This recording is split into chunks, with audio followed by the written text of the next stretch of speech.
네, 한 주간을 뜨겁게 달군 정치권 핫 이슈. 오늘도 세 분의 전문가 모시고 말씀을 나눠보겠습니다. 박태우 고려대 연구교수, 김철근 동국대 겸임교수, 배종찬 리서치 본부장 모셨습니다. 어서 오십시오. 네, 안녕하십니까.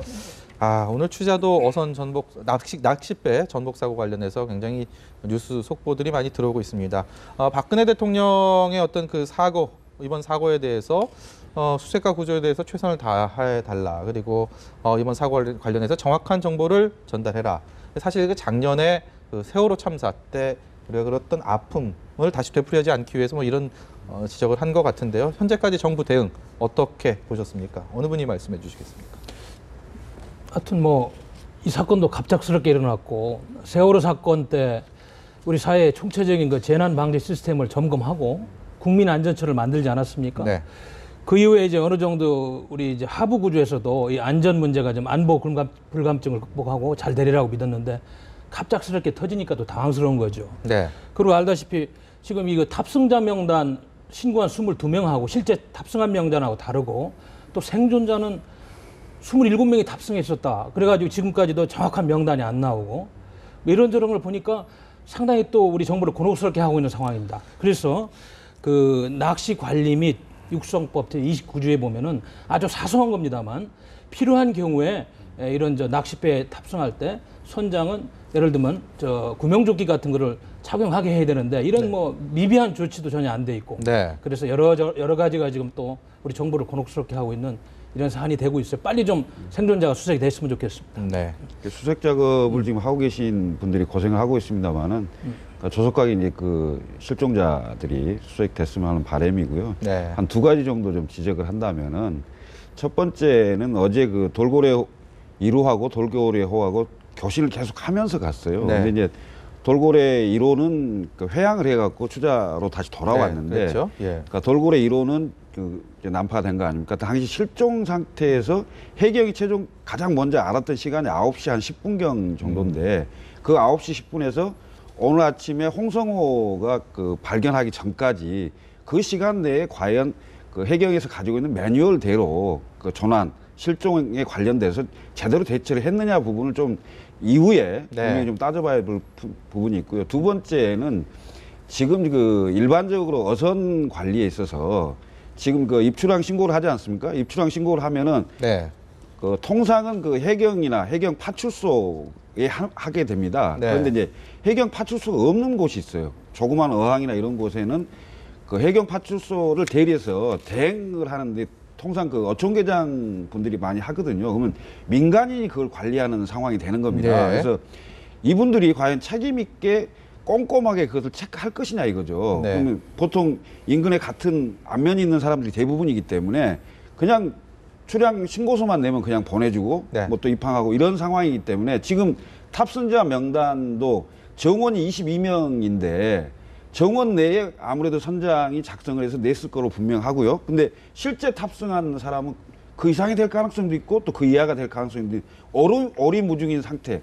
그야말로 그 일선에서는 사실상 주먹구구식으로 지금 운영되고 있는 부분이 실제로 이번 사건에서 좀 드러난 게 아니냐. 그래서 이후에 이 부분에 대한 것도 철저하게 좀 대비가 필요하다 이런 생각이 좀 듭니다. 이 처방보다는 예방이 너무나도 중요하지 않겠습니까? 우리 국민들이 지금도 기억하고 있는 것은 지난해 2014년 4월 16일 세월호 사고가 있었지만 4월 15일 그 짙은 안개 해무 속에서 출항하지 말았어야 된다는 것이거든요. 그렇다면 우리 국민들이 무엇보다도 가장 중요한 것은 이러한 어떤 불의의 인명사고 정말 아쉬운 탄식의 우리 국민들의 목소리가 나올 수밖에 없는 것이거든요. 그렇다면 무엇보다도 어느 정도 높은 파도 그리고 이것이 우려되고 출항을 할 경우에 상당히 위험스럽다면 아예 나가지 말았어야 되는 출항하지 말았어야 되는 그런 어떤 안전이 최우선됐었어야 되고 이번 사고에서 나타나는 같이 정확한 어떤 탑승 신고라든지 그다음에 출항 신고 그리고 구명조끼에 대한 이 착용이라든지 이런 안전에 대한 사회 전반의 어떤 인식 자체가 조금이라도 개선됐는지 여부에 대해서 따져보지 않을 수가 없는 것이거든요. 그렇다면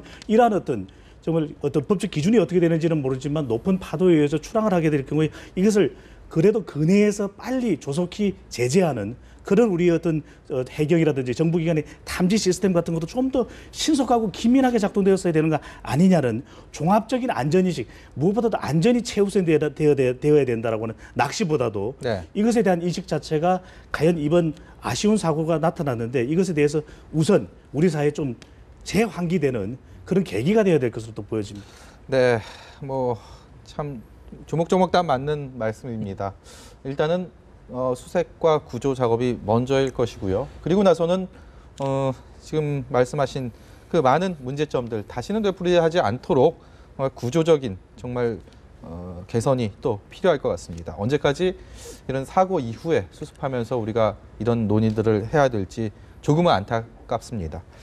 다음 얘기로 넘어가 보겠습니다. 오늘 안철수 의원이 혁신위에 관련해서 날선 발언을 쏟아냈습니다. 제가 내용을 좀 보니까요.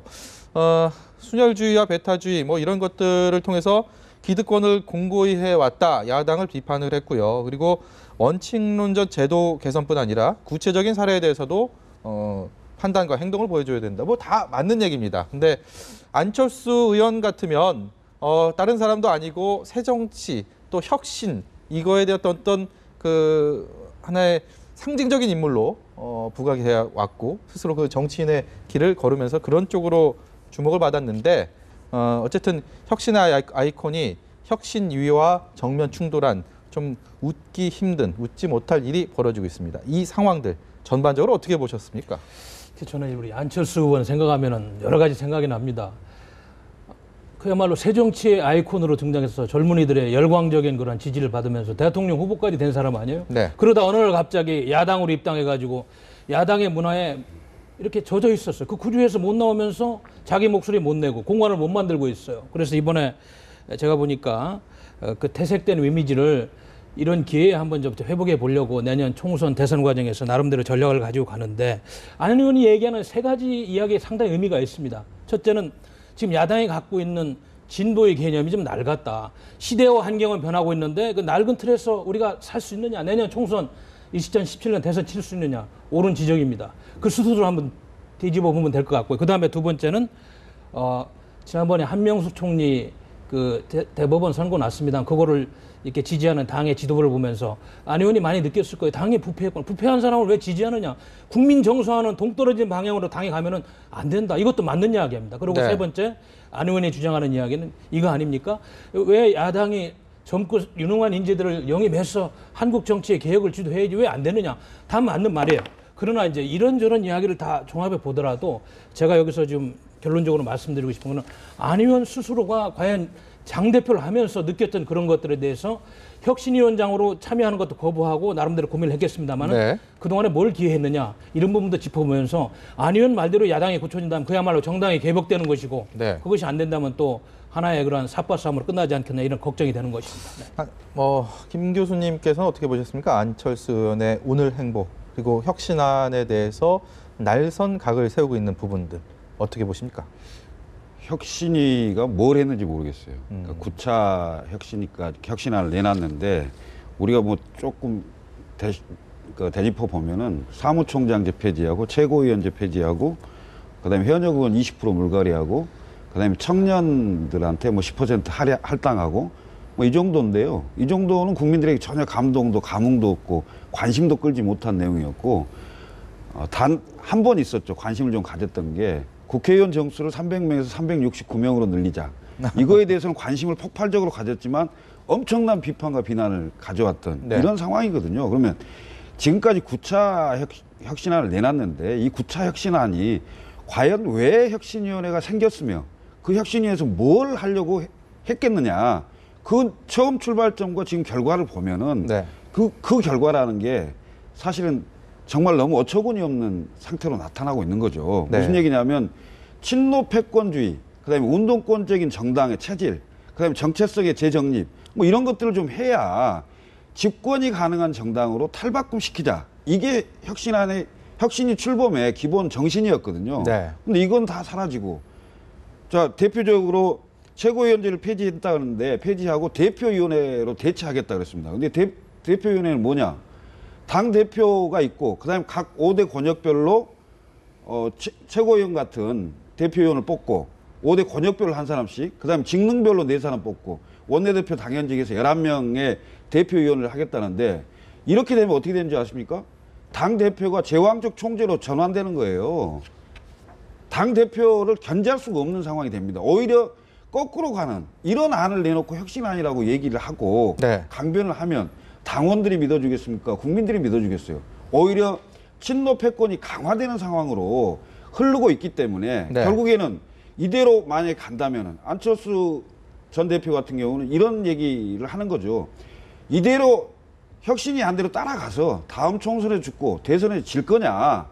이렇게 가면 절대 안 된다는 그 절박함에서 나라도 무슨 얘기를 좀 꺼내서 공론화를 시켜야 되는 거 아니냐. 네. 이런 것들 때문에 난 안철수 전 대표가 이런 기자회견도 하고 문제 제기를 하는 거라고 보거든요. 네. 왜냐하면 야권의 많은 지지자들은 새정치민주연합이 적어도 집권이 가능한 정당으로 탈바꿈되고 리모델링 되기를 원하거든요. 네. 그리고 이게 불가능한 상황이 된다면 지금 천정배 무소속 의원을 비롯한 당 밖에 신당을 추진하는 세력들이 있거든요. 네. 이 세력들이 새로운 대안 세력으로 부상할 가능성이 충분히 있는 상황이거든요. 예. 근데 지금 제가 보기에는 안철수 전 대표 얘기처럼 혁신안이 사실상 실패로 끝나는 거 아니냐. 그래서 당 밖에서 추진하고 있는 신당 세력과 당 내에 그 혁신안에 반대하는 세력이 결국은 한 배를 탈 가능성도 있지 않느냐. 네. 이런 생각이 좀 듭니다. 그런데 그 강창일 의원이 그분이 아마 새정치민주연합에서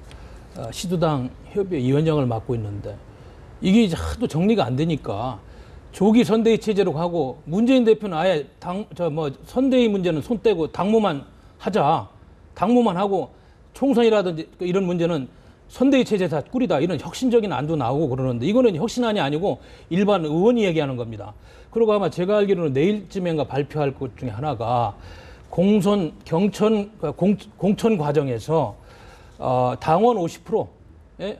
국민 50% 여론조사 반영하고 득표율의 20%를 신인한테 배려하는 이런 혁명적인 아이디어도 내고 있습니다만은 이런 것이 제기가 되고 주위에서 토론이 돼도 비주류 의원들은 전혀 지금 감동을 못하고 이것이 과연 우리 당을 살리는 그런 기폭제가 되겠느냐는 그런 측면에서 인정을 안 하고 있다는 것이 문제고요. 네. 그래서 안철수 의원이 이런 분위기를 타고 이런 회견을 했다. 그렇게 분석이 돼야 됩니다. 최정철 본부장님, 지금 야당 얘기를 계속 하고 있는데 조금 다른 얘기도 좀 다양하게 좀 해볼게요. 그러니까 박근혜 대통령 지지율이요. 한국갤럽에서 조사한 것을 보니까 지난주 54%가 나왔습니다. 세월호 참사 이후에 유일하게 처음으로 50%를 넘어서는 이렇게 좀 수직 상승을 했는데 이런 지표들의 이유는 원인은 어디 있다고 보십니까?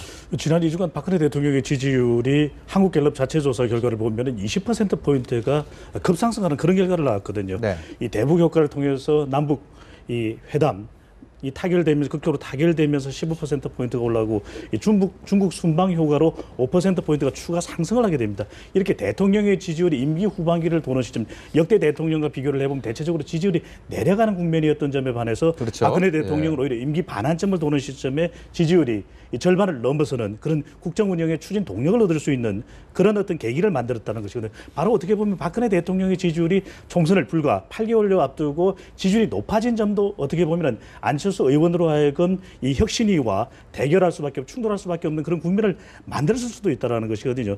이 박근혜 대통령의 지지율을 발표했던 한국갤럽의 자체 조사 결과인데 1일부터 3일까지입니다. 이 전국 1,003명 휴대전화 RDD 조사 표본오차 95% 신뢰 수준의 플러스 마이너스 3.1%포인트 응답률은 20%고 전체 질문 내용은 조사기관의 홈페이지에서 확인할 수가 있는데 내년 총선입니다. 안철수 의원으로서는 지지율 이렇게 할 수밖에 없다라고 하는 것이 바로 본인의 지역구에 있는 서울에서도 새정치민주연합의 지지율은 22%에 머물러 있다는 것입니다. 2013년 보궐선거를 통해서 국회로 입성할 때보다도 환경은 더 열악해졌고 2012년 3자 구도를 이루었던 당시 대선 국면과 비교하면 이 야권이 오히려 더 수세에 몰려있는 그런 국면을 보면서 이 공간, 이러한 국면 자체를 갖다가 탈피할 수밖에 없다는 절박함이 어떻게 보면 혁신위와 충돌할 수밖에 없는 그런 양상을 만들었을 수도 있다고 보여지고 더구나 중요한 것이 새정치민주연합의 현재 가장 중요한 이 공간, 지역이라고 하는 것은 이 아성이라고 할 수 있는 광주 전라 지역 아니겠습니까? 이 지역에서의 지지율이 이 현재 이 심장 아성이라고 부를 수가 없는 명할 수가 없는 이 31%에 머물러 있다는 점도 안철수 의원 그리고 전통적인 본인의 지지 기반이기도 했던 2030 세대의 지지율이 상당히 정체되어 있는 이러한 현실이 바로 어떻게 보면 새로운 어떤 국면 전환 그리고 본인이 앞으로 차기 대선 후보로서의 공간을 더 확대하기 위해서는 혁신위의 어떤 그 여러 가지 활동들을 통해서 지지율의 반전을 깨하지 못하는 부분에 대해서 본인 스스로라도 목소리를 내야 한다라고 하는 바로 이런 측면에서도 박근혜 대통령의 지지율이 상당히 높은 점도 영향을 미쳤던 것으로 보여집니다. 네, 제가 마지막 질문을요 김철근 교수님께 드리겠습니다. 홍준표 경남지사가요 어제 그 공무원들의 사기 진작이다 이런 차원이다라는 얘기를 하면서 논란 속에서 공무원들을 대상으로 골프 대회를 했습니다. 어떻게 보셨습니까? 꼭 그걸 해야 되는 건지 이해를 못 하겠습니다. 사실은 공무원들은 국민들의 공복이고 국민들의 세금으로 그 생활하시는 분들인데 사명감을 가지고 하는 분들 아닌가요? 근데 그런 분들이 지금 이 상황에서 그 골프 대회를 단체로 네. 뭐 이렇게 진행을 해야 된다는 게 과연 옳은 일이냐? 참석한 공무원들한테 사실 뭐 비판할 일은 아닙니다. 네. 제가 보는 홍준표 지사가 너무 본인 생각만 하고 본인이 중앙 언론으로부터 그 벗어나 있는 부분을 다른 걸로 좀 커버하기 위해서 자꾸 돌출 행동이나 뭐 돌출적인 발언이나 이런 걸 하고 있는데 오히려 경남도 공무원들이 손해를 보는 것 같아요. 그래서 좀 안타깝습니다. 네. 바람직하고 뭐 바람직하지 못하고의 판단은 시청자 여러분께서 해주시기 바랍니다. 저희가 시청자 여러분들의 몫으로 남기겠습니다. 오늘 말씀들을 많이 나누지 못했습니다. 뭐 워낙 또 사고가 지금 발생을 해서 다음 주에 더 자세한 말씀 다음 주에 모시고 얘기 이어가도록 하겠습니다. 고맙습니다. 감사합니다.